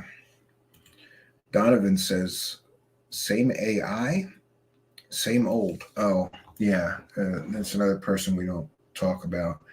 Neo glasses from the Matrix. No, they're not, but okay. Operation Shutdown is here. Thanks for being a member, who says logic is an enemy and truth is a menace. Yeah, I truly believe that. Bob Lazar is here and says, I had dinner last night with Travis Walton. Yeah, did you swap like scamming methods? Like, hey, here's how we can scam people better, right? We want to thank DJ D's. I missed that one. Sorry. Thanks for two things, being a member and for a kind of generous $5 super chat. DJ D's, longtime show supporter, throwing a couple bucks in our hat to keep us doing this, says, praise the cash. Happy New Year, Stephen. Well, thank you for your kindness, generosity, and support. It is much, much appreciated. We appreciate your being a member and throwing a couple bucks in our hat, helping us to praise the cash, bitches. Praise the cash, praise the cash, praise the cash, praise the cash, praise the cash, praise the cash, praise the cash, praise the cash, praise you. Thank you, DJ D's, for your kindness, generosity, and support. And I also just want to take a moment to mention that I'm very thankful for the help that our show is given. I have been using some of the show's resources to build a MIDI studio. For those unaware, that's a studio that's just chock filled with keyboards and synthesizers and drum machines. Yeah. Oh, thank you very much. Garagey, thanks for being a member. It says, emailed you a link to Kevin Randall's blog entry about the Kingman crash and Fritz's real identity. Well, that's great. That would be great material to use for a future show. Maybe we'll see if we can't get Mr. Randall back on as a guest. And by the way, I'd like some suggestions from all of you. I know we're going to be having more interviews in the new year than we had previously. To be very honest with you, I really enjoy the interview shows a lot more than the shows where I have to, do them solo. It's just nice to have these conversations, and the point that we, what we're trying to do when we do the interviews is really to just have a conversation with some of these researchers, authors, people who are knowledgeable on these strange and esoteric subjects, and then take you guys along with me for the journey. Yeah, here's a good question. Steve Nicholson says, what are your thoughts on the decoded General Ramey letter? Well, here's an interesting thing. Stanton Friedman, when he was still alive, told me that he had the highest quality scan of that portion of that photo, and sent it to me on CD-ROM, and I still have it here somewhere. I looked at it though, and even this being the highest quality scan, for those unaware, in the famous Roswell photos, I'm going to see if I can't find an example so that I can explain it. General Ramey. In the famous photos that everybody has seen. Oh, here it is. I found it that fast. Here we're gonna use that as a visual aid. In the famous photos that everybody has seen, here's one example. General Ramey is holding a note, and this he was holding during the press conference where they said, "Oh no, it was just a weather balloon." So Ramey is holding a note. Here we go. And some people have claimed that the note mentions alien bodies recovered and a flying saucer recovered. And they have tried to, decode what's actually written on the note in his hand. Now, here's where it gets interesting. some people that are true believers swear that that note that he's holding in his hand while he is apparently lying to, according to other witnesses, lying to the members of the press, that note apparently, according to some people, contains lines that mention bodies recovered and a flying saucer being recovered. I am not an expert in, digital image forensics, but to my eyes, even when I got a high quality scan of that from Stanton Friedman, who apparently, I'm not sure if this is the case, but he claimed that he had the very best quality scan. I didn't see it. I saw, I saw I saw unreadable text on a piece of paper. That's what I saw. Even when I try to blow it up, change the contrast and brightness settings, reverse the image to try to bring it out more. I don't know. I'm not an expert on those things, but I spent hours trying to read what was on that. And I came away thinking that it was pareidolia. Is that what it's called? Like when you see a cloud and it looks like a dog. That's what I remember. Now, this was several years ago that I actually got that scan. So maybe if somebody could email me a high quality scan again, so I don't have to go digging for a CD-ROM, which, by the way, I'm sure I would have kept forever. It's here somewhere because it was mailed to me, as best I recall, I don't know, maybe 8 years ago when I first interviewed Stanton Friedman. We talked off air about that note, and I was very excited to be getting a high quality scan from Stanton Friedman himself. I think that scan is available somewhere online. So maybe if somebody knows the link to it, message me at truthseekershow@gmail.com. My thoughts are that people are seeing what they want to see in that sheet of paper, and that I don't think it's clear enough that you can actually read what's on the memo, but people have claimed that may be the smoking gun evidence or proof of alien crashed retrieved bodies from Roswell, that he was holding a memo in his hand about the event that was the truth while he was standing there lying to the press. Who knows, with AI technology and upscaling, maybe, just maybe, we may, Steve Nicholson, get to the truth of what's really written on that note that General Ramey is holding in his hand. I hope that happens someday, because if that does say alien bodies and flying alien spacecraft retrieval on that note, then we will know for sure that yes, there indeed was a cover-up, and that would be very exciting. Roswell is one of those enduring mysteries. I still won't let go of Roswell as being possibly an alien crash event, because there's more books, documentaries, television series, shows. There's more information, books. There's more information about the Roswell case than virtually any other case. And I've tried to digest it all, including the skeptic ones, which, to be very honest, the skeptical books that I've read on Roswell just seem to be very dismissive of all of the eyewitnesses without proof that they were wrong about what they claimed to have witnessed. And it's hard for me to, it's hard for me to let that one go.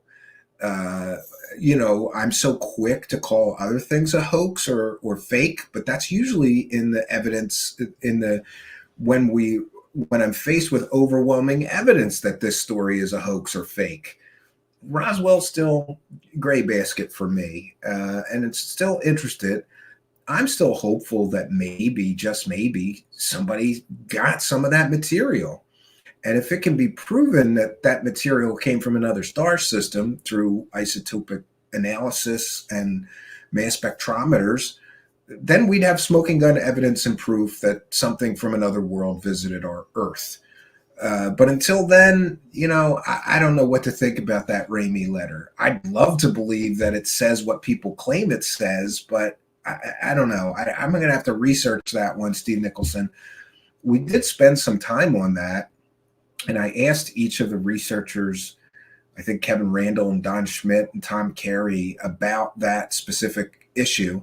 And they seemed, as I recall, don't quote me or them, but as I recall, I think Kevin Randall was unconvinced and the other two were convinced that it did say something about alien bodies on that memo. So who knows? And we take a moment to thank Steve Long for a kind of generous $9.99 super chat, longtime show supporter. Kudos to Stephen for sticking around year after year to research the verifiable facts and to promote transparency, accountability, and a healthy skepticism on Truthseekers. Well, thank you, Steve Long. I'm glad you found us. I'm glad I found you. And message me on Twitter. We want to have you come back. I don't know what we're going to talk about, but you're an often requested guest, and we like to give people what they want. So people messaged me. And curiously, Steve Long, it's females that message me and say, "When Steve Long coming back on?" I'm just putting that out there, buddy. You must have game, because I didn't have men coming to me go, well, I'm sure I have had at least one, but mostly you get female viewers that say, "When's that Steve Long guy coming back on?" I think that's funny. So message me and we'll get you back on here, maybe this weekend. And by the way, I will not be going to the cabin this weekend, sadly. That will be 3 weeks that I have missed cabin time over the weekend. 1 weekend for Christmas, 1 weekend because it was New Year's, and now this weekend we're supposed to get 50 inches of snow, maybe. Supposed to be a blizzard, and the cabin is no place to be if there's 3 feet of snow outside. You will not. I will not be able to get home, and my wife is always nervous when that happens. So I'm going to just stay safe and stay home this weekend, which should mean there should be some extra shows this weekend. We're going to try to not run reruns so much. But thank you, Steve Long, for your kindness, generosity, and support, and of course for being one of those people that is helping us to praise the cash. Praise the cash, praise the cash, praise the cash, praise the cash, praise the cash, praise the cash, praise the cash, praise the cash, praise the cash. Subscribe and hit the like button. Smash it like it's hot. Yes, please do smash the like button if you have not already. It really, really does help. So thank you, Steve Long. We appreciate you. Thanks for appreciating us. So I'll take some more comments and questions from the live chat. Brett Clark says, yeah, we're getting snow this weekend too. Can't effing wait. Already had 3 good snow bits. You must be somebody that doesn't need to shovel it, right? It's always people, I always hear from people that live in warm, like I have a friend in Florida and he's like, "Oh man, I love snow. I miss snow." I'm like, "Yeah, you asshole, because you haven't had to shovel it in years." It's I've never liked, even as a child, remember, well, maybe a little bit. You remember when you were a child and it snowed and everybody would go outside and play in the snow? I would do that for like 10 minutes and I'd be like, "I'm going inside. It's cold. This shit is freezing." Like literally snow's freezing. Why do I want to play in freezing stuff? But I guess I did build a few snow forts with my brother, and I did like sledding.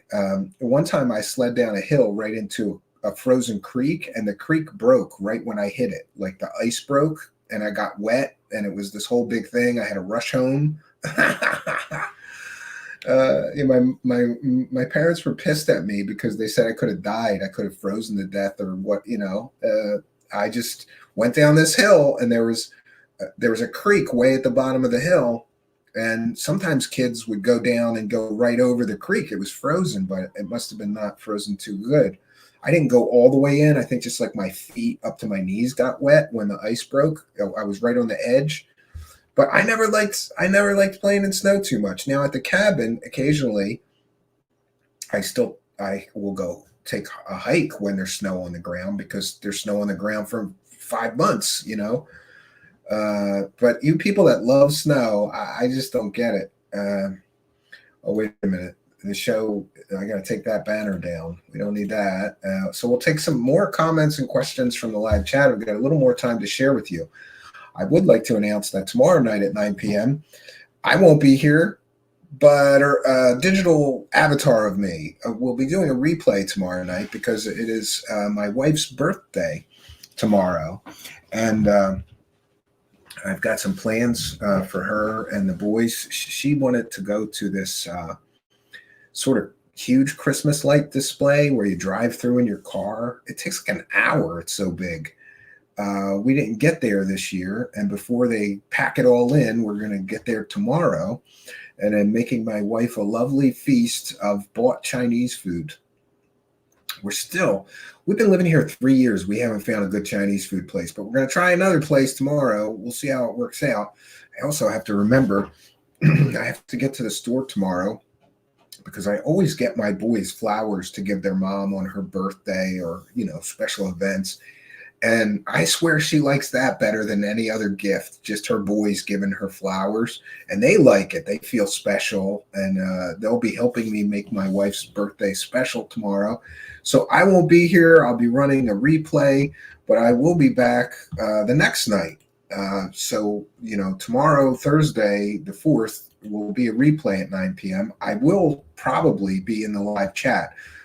I think that by then we're going to be done, but I don't want to rush what I have to do with my wife and dinner and everything to make it here by 9 p.m. So I may be a little late, but I'll be in the live chat. But on Friday, since I'm not going to the cabin, 9 p.m., we'll have a new live show. Over a couple of days that I did take off, I've been busily preparing new shows and presentations for all of you.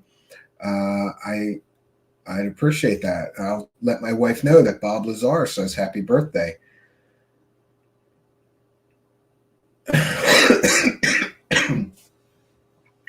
Bob Lazar says being a mod is not a real job. Neither is being a fake scientist, convicted pimp liar who sells UFO crap. Patty says, Stephen, enjoy your family. Yeah, I'm very blessed, Patty. And, one of the things that I admire about my wife is, especially I got to see this over COVID. You know how COVID, everything was closed and the lockdowns, and she made every holiday special for my boys. And my son Xavier, that's like his favorite thing, holidays. He is so excited, even for stupid ones, like, oh, it's St. Patty's Day, because my wife will make like a green cake or something. She just always makes every holiday special. And so when it's her birthday and it's my turn, I really have to, go out of my way to try to make her day special as well. She made every birthday since I've met her of mine special in some ways, especially usually I get late on, it's my birthday. That's like a free pass to get some, Patty. Yeah, my wife's awesome. So tomorrow I'll be celebrating her birthday. Jeremy Corbell, I was a quantum jujitsu instructor before I decided I wanted to become a UFO expert.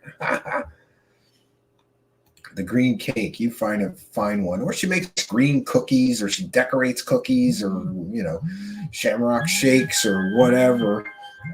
Interesting, she always makes every day special, really, but especially the holidays, Amy WC. I'm very blessed because I swear I had a girlfriend long before my wife who was just like, I don't care if Christmas is just another day, or she was like nasty. She wasn't like fun on holidays.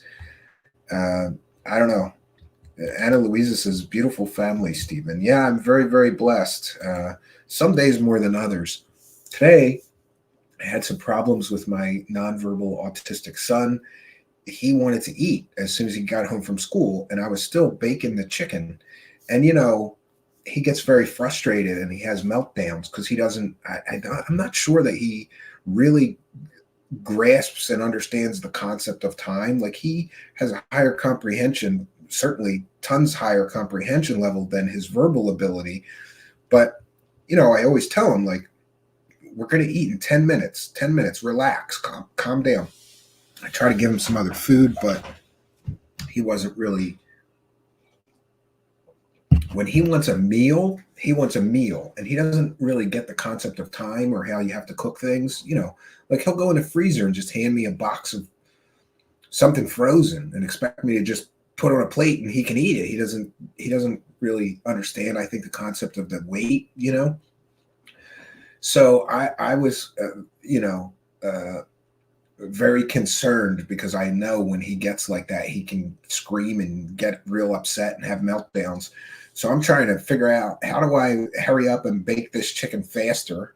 Just put on 450 so it only takes 10 minutes instead of 20 more minutes. And, I have to get some emergency Zach food so that you can just heat it up in the microwave. The closest thing I found is emergency fries. Those fries you put in the microwave for 4 minutes, that'll usually keep them from melting down until the rest of the food comes. It's like a promissory note on the rest of the dinner that I'm making. Anna Louisa, she makes every day special. It touches me, Stephen. I'm glad you're blessed with a great family. Anna Louisa, almost every friend that I have, including my brother and my cousins, and every man I know is divorced. Almost every man I know is divorced. Some of them are divorced multiple times and working on their third or fourth wife. I've been with the same woman for like 25 years, I think. I have to add it up. I'm terrible with dates like most men. But yeah, I'm very blessed. Hopefully, I remain undivorced, right? Everybody that I know is divorced. And I got to tell you, being divorced is a financial disaster. Ask anybody that's been divorced. It's a financial, you're basically losing half of your assets and income for a period of time. And one of the things that keeps me married, Anna Louisa, is that most of the men that I know, which is pretty much all of them that are divorced, are really angry and bitter for years. And I don't want to be an angry, bitter man for years and hate this woman that bore two children for me and shared so much of my life. So God forbid, if anything happens to her, I'm just going to become a monk. Like, I could never deal with another woman, Anna Louisa. She was the one for me. Jay says, my friend's brother has special needs and nonverbal. He'll go into the freezer and hold what he wants over his head until it's cooked. He unplugs everything in the house. Yeah. Well, Zachary will yell and scream and cry, and he does this high-pitched screaming thing that like it breaks through my soul. When he starts doing that, I go like, I got to do anything to calm him down and stop him, right? Bob Lazar says, Steven says, my first wife was involved with the Hells Angels. Not too sure about that. It's in newspaper articles, you dumb dickhead, Bob Lazar. You convicted pimp, right? Mark says, the emotion wreck that one becomes after divorce is far worse than the money lost. Yeah, I don't know. I'm going to just try to stay married because, I don't know. To me, like, sometimes life is very hard, Mark, and it's good to have somebody to get through it, the good times and the bad, right? That's why they say marriage is for better, for better in good times and in bad, richer or poorer. My wife and I had our fair share of the poorer side. We're looking forward to the richer side. When's that start? No complaints about that. Amy WC says, my brother is autistic. He's holding his own at 63. Well, God bless him, Amy WC. And God bless everybody that has special needs or has a disability. And God bless every family member of somebody with special needs or a disability that helps to care for that person. I basically walked away from everything when my son got his diagnosis and we realized that he was going to need 24/7 care. And one of the things that people don't think about is that when you have a nonverbal autistic child, you can't just put him in daycare. You can't just put him in a normal school. You can't just get a babysitter because they don't know how to deal with some of his, honestly, some of his strangeness and things. So God bless all those people that take care of special needs people. Chicago 420 says, who needs a girlfriend? I just put lipstick on my hand. Just kidding. Oh, that's gross. You can't put lipstick on a pig, but I guess you can put it on your hand, right? Does that like make it more realistic for you? Jeremy Corbell says he made the best UFO documentary ever. Watch Robot Head's review of Area 51 and flying saucers instead. Yeah, isn't that the one that called it the worst UFO documentary ever made? Right?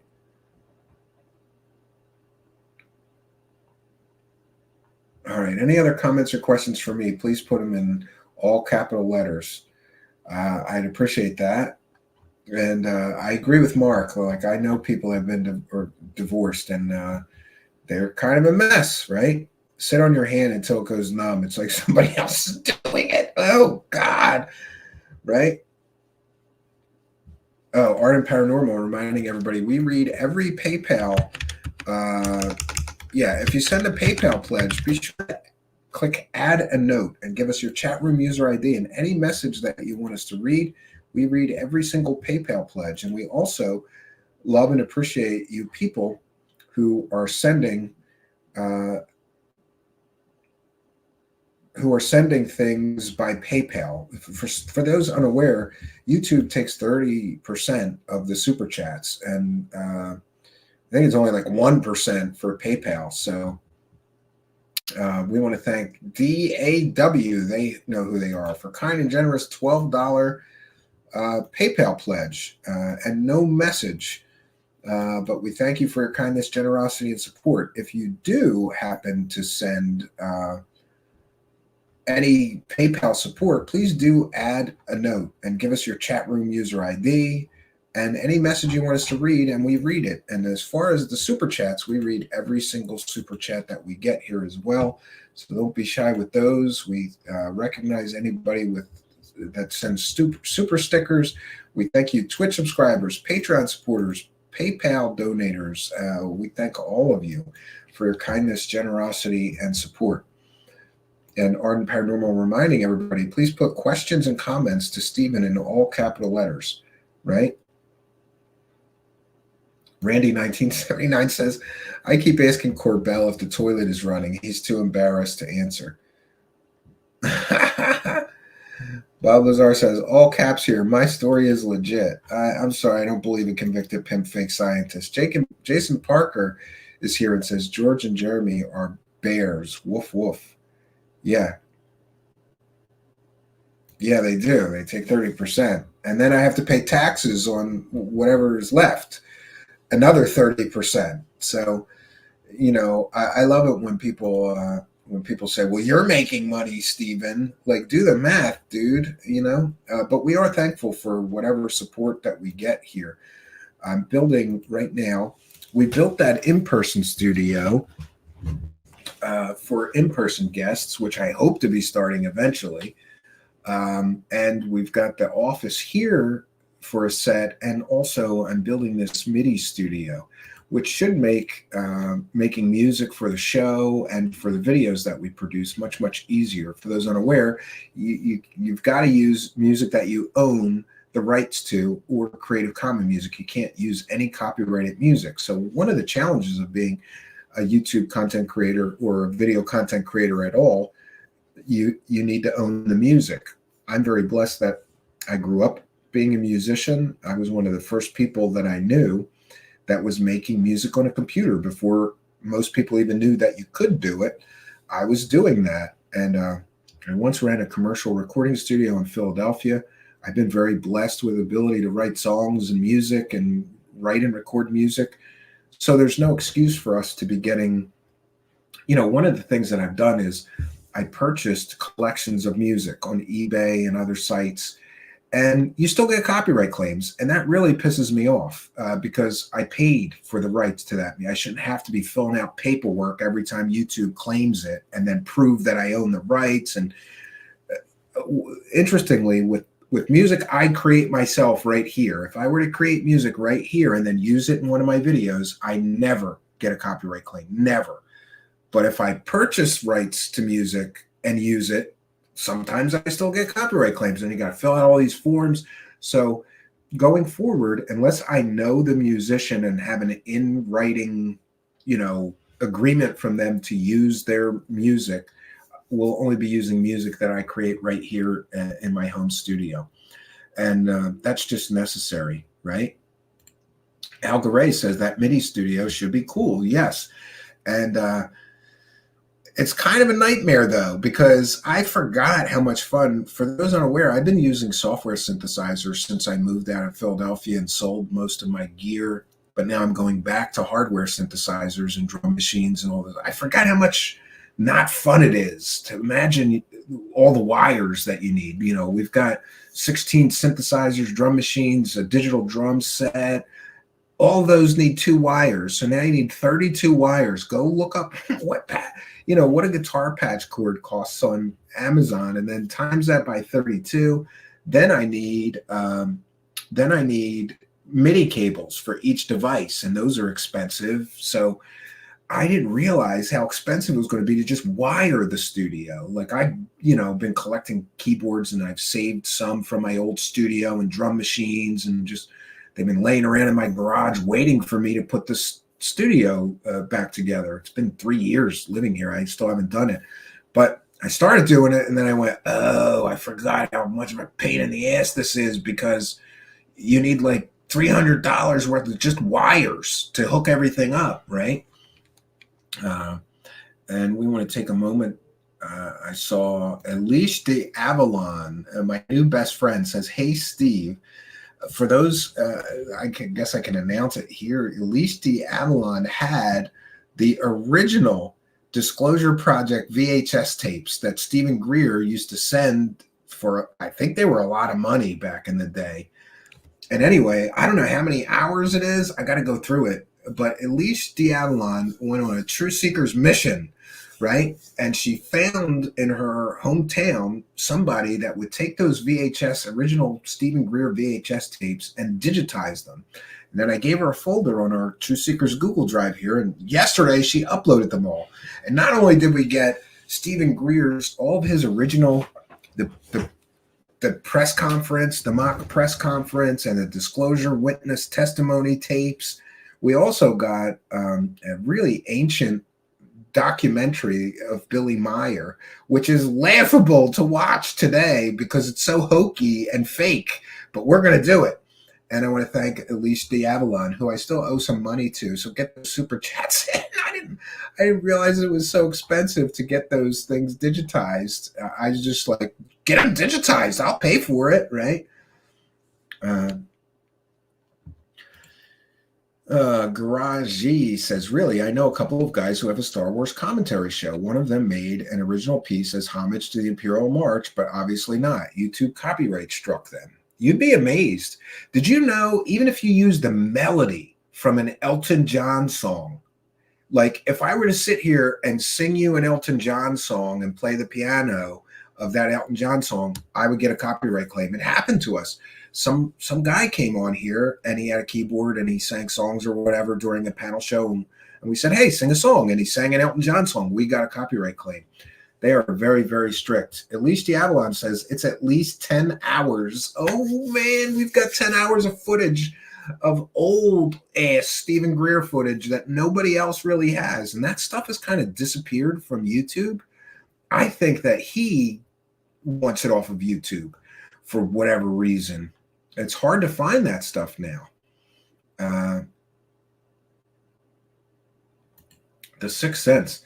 Just asking, can you actually play a real instrument? Show us. I don't know. Yeah, of course. But most of what I do is programming. I freely admit that. I'm a terrible guitar player. I'm a less than adequate piano player. I know just enough playing to program, and I do a lot of cheating. Like I'll put it at half speed and I'll play the chords and record the chords on one MIDI track. And then I'll, so instead of having to play it with two hands, I'll do the one-handed part first, and then I'll layer the second-handed part. You trying to bust my balls, right? For not being a great musician. Interestingly, there was a times, The Sixth Sense, when I was purposefully a snob. I refused to play a musical instrument. Instead, I did everything from the computer. And my justification for that was I'm a composer. I'm not a musician. Musicians are tied to one instrument and they need that one instrument, and that's all they do. I compose using all instruments, and I was quite snobby about it because at the time I had a huge studio with 100 synthesizers in it, and I everything was wired straight to my main terminal, and I could program every note. I didn't actually have to play. But I do have experienced a resurgence in the physical act of playing an instrument. And then there's also some things like, if you hear really great acoustic guitar on a song, it's usually real acoustic guitar and somebody really playing it. Now, I may loop it to make it perfect, but I have lately been playing more and programming a little bit less. The Sixth Sense. Real musicians play real instruments. That's my stand. Yeah, well, I've heard you. I've heard you really playing, and I'll take my synthesizer bass over your shit tracks any day. Sixth Sense. Don't get all butthurt now, but that's how I feel about it. See, we could just agree to disagree. Harmonica. Yeah, you know, I bought one. I might even have it in my bag here. I bought a harmonica, and I fully intended to learn how to play it, and I didn't get very far. I bought a harmonica because I thought, hey, while I'm at the cabin having a fire, this would be something fun to do. But apparently, playing the harmonica well and actually sounding like you really know what you're doing is a lot harder than I thought it was going to be, right? Scallywag says, computerized music has no soul. Well, you can go in our video section and see my 7 albums of computerized music, but you have to keep in mind that there's a lot of real playing in there in that music as well. So maybe the drums were programmed, but the guitars are real and the bass is real. I mix in real playing and real musicianship with a lot of my songs, though some of my songs really are just all tapped out on a computer keyboard, and I never pick up an instrument. And then but I always sing over most of the music. I do have some instrumentals, but I sing over most of the music, and that certainly humanizes it and gives it soul. That's my take on it, right? What do you compose on? Sibylus, Presonus, etc. I actually I use Rose Garden on Linux for MIDI instruments, but I also use something called Renoise, which is an old school music tracker, but it lets you use external real MIDI synthesizers and drum machines and drum modules mixed with virtual synths. It can run, as many as your computer can handle, and computers today, it's amazing. I remember first making music on a computer, and you could only record one stereo track at once. Now you can record virtually unlimited. And when virtual instruments started to get popular, I remember you can only run like 1 or 2 virtual instruments at once, or the computer would just croak. Now you could run 100, so I use a mix. And somebody once asked me what my DAW is. That would be Adobe Audition, formerly Cool Edit Pro. People remember that. That's old school. Amy Collins says, as soon as they snapped music tracks to a grid on a computer is when it lost its soul. That happened in the 1990s. No, I disagree. I mean, did you ever listen to 9 Inch Nails or Depeche Mode? You're going to tell me that's soulless music, Amy Collins? I don't believe that. I think that the voices and the passion of the singer gives it soul, even if it's completely and totally created on a computer. But one can argue. Everybody has their own, everybody's got their own opinions on that thing. But I wouldn't want to call something like Depeche Mode or 9 Inch Nails soulless music just because it was created on a computer. And by the way, almost all music is created on a computer now. Now, it may just be recorded, but a lot of people may not be aware. But even when you hear something that sounds completely organic, like an Ozzy Osbourne song, it's heavily manipulated on the computer, and they looping things and doubling things, and Nin is great. Even Gary Newman's new stuff is primo. Yeah, I heard some of that Gary Newman stuff. He did a video like out in the desert with this little girl. It is ridiculous good. Gary Newman is surprising to me.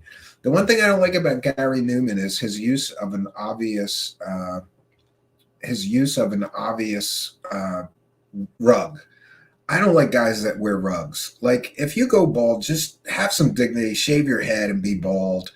Don't do the rug, because rugs look terrible. But I love him as a musician, and that's just a personal decision.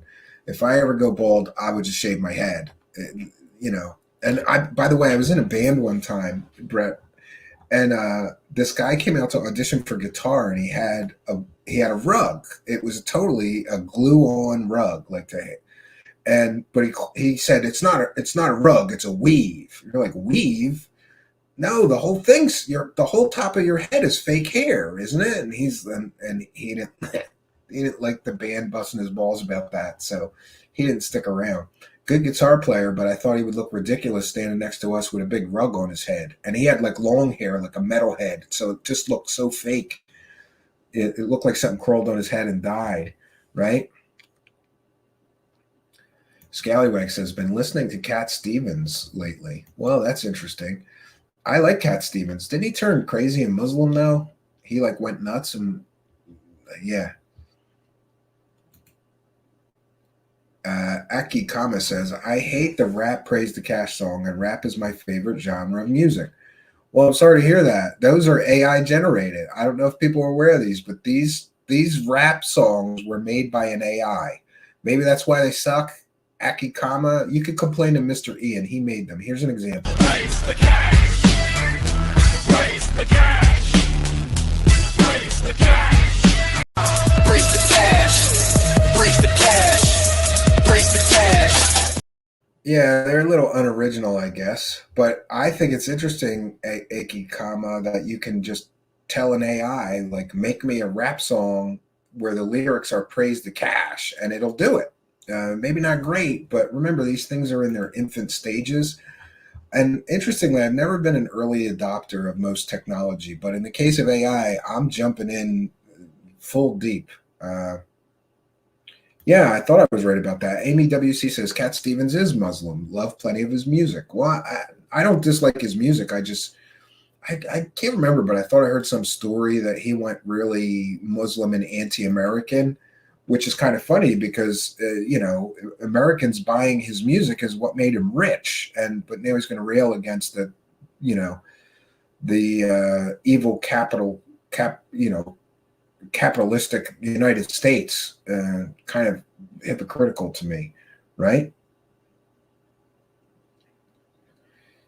Yeah, so we've done our due diligence here, friends. Tomorrow night we'll be back with a Truthseekers Classic episode at 9 p.m. I'll be in the live chat, but then we'll be doing a couple of more shows for the week. I've got a bunch of stuff lined up, and I'm looking forward to getting some extra shows in since I will be here this weekend, not going to the cabin due to, I love it too. It's like, well, there might be a huge snowstorm or there might be nothing. Like, that's the best you could do, Mr. Weatherman, but I don't want to risk going to the cabin and getting stuck in 3 feet of snow. So I'm going to stay home and stay safe.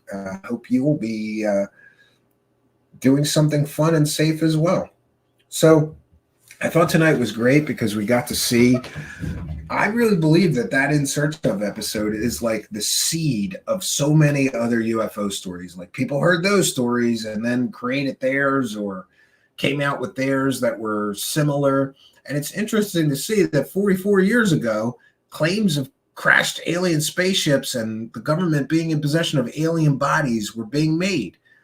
So it's been at least 44 years that people have been making these claims, and so far, no one has proved these claims. They're just claims, just stories. And in the case of David Grush, what are we up to now? I always forget. We are up to 212 days, and he still has not provided any evidence. Are we going to be at 44 years, and I'm going to be saying he still hasn't provided any evidence? I think so. I don't think he has any evidence other than stories that other UFO wackadoos fed him. And isn't it interesting that we saw that David Grush is citing the same sources that David Wilcock is citing as proof? That means that David Grush is no better or no different, really, than David Wilcock. Well, maybe different because he has, military experience and intelligence experience, but otherwise they're using the same sources for their stories. A wackadoo from Canada named Wilbert Smith, who believed that he was in telepathic communication with aliens from Venus from his backyard and was in contact with 12 different groups of extraterrestrials through a ham radio. That guy never proved anything, and neither will David Wilcock, and neither will David Grush. That's my opinion, and I'm entitled to it. So that's all we got. I want to thank each and every one of you for joining us. I want to thank all of our kind and generous benefactors, you Patreon supporters, YouTube channel members, super chatters, super sticker people. We thank all of you for your kindness, generosity, and support. It is much, much appreciated.